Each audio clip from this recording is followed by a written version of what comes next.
Good morning.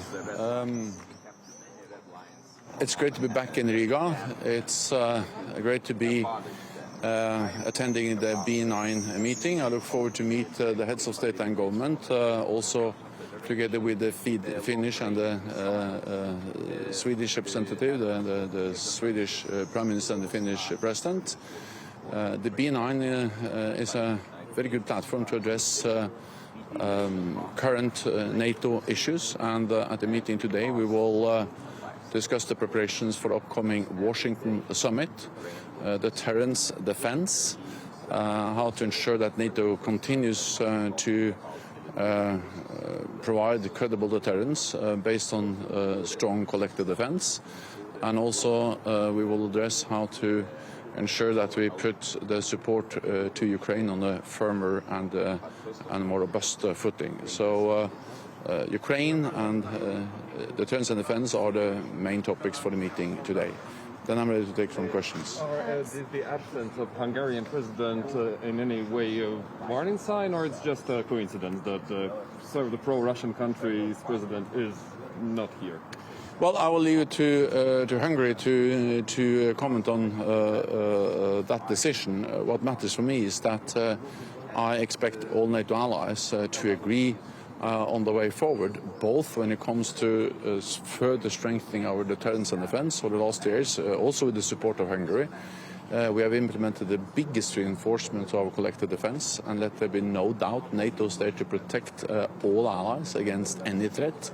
All allies have also the last years agreed to provide significant support to Ukraine, and I expect that when we meet in Washington at the NATO summit, NATO allies will agree to give NATO a stronger role in coordinating support, but also agree a long-term financial commitment. So for me, what matters is that all allies here are able to make those decisions. I expect that that will be the case also at the Washington summit.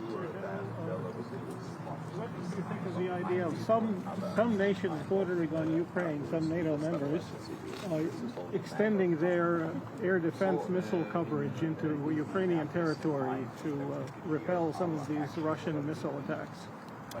Well, NATO and NATO allies have made it clear from the beginning that we are ready to support Ukraine, and NATO allies have provided unprecedented support to Ukraine. But NATO allies have also made it clear that we will not be party to the conflict, meaning that we are helping Ukraine with ammunition, with training, with military equipment, and I urge allies to sustain and step up that support, and I'm confident that allies will agree to do so. But at the same time, NATO has not sent in combat troops. We are not party to the conflict. We need to remember what this is. This is a war of aggression. Russia attacked another country, attacked Ukraine, and Ukraine has, according to international law, the right to defend itself. And we have the right to help Ukraine uphold the right of self-defense, and we will do that in ways that doesn't make NATO allies party to the conflict. Any breakthroughs there with Mr. Orban? Will the alliance come together finally at last?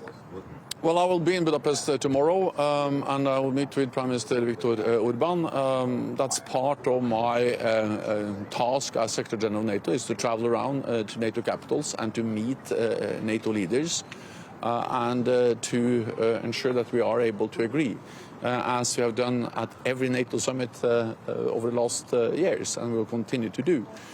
So I look forward to going to Budapest to sit down and discuss the agenda for the NATO summit. That includes support for Ukraine and also how to further strengthen our deterrence and defense. And I will then meet the press tomorrow, and I can tell you more about the meeting after I met Viktor Orban. Okay, one final question. Can we give one final question? A joint statement on this level. How in danger is the alliance because of that? Well, I'm confident that NATO allies will agree at the NATO summit. We have a defense ministerial meeting this week, I expect NATO allies will agree there too on the way forward on important decisions, both on deterrence and defense and Ukraine. And I also expect that when we meet in Washington, we will agree on the way forward. So it's not for me to comment on the B9 because I'm a guest here, but I will be able to tell you exactly what we agree as NATO allies. Do you Okay. think there's a backlash after NATO weapons on Russia's soil, the green light that was given there?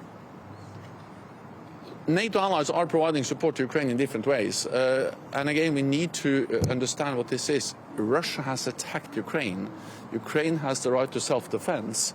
And the right to self-defense includes the right to attack legitimate military targets on the territory of the aggressor.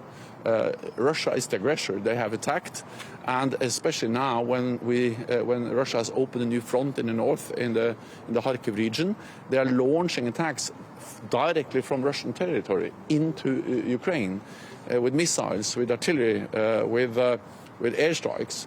And of course, if Ukraine was not allowed to repel those attacks by firing back on the batteries that are attacking Ukraine directly from Russian territory, then it would be the same as to ask Ukraine to defend themselves with one hand tied on their back. So this is about self-defense. It's about protecting against Russian attacks, and Ukraine has the right to do so. Thank you so much.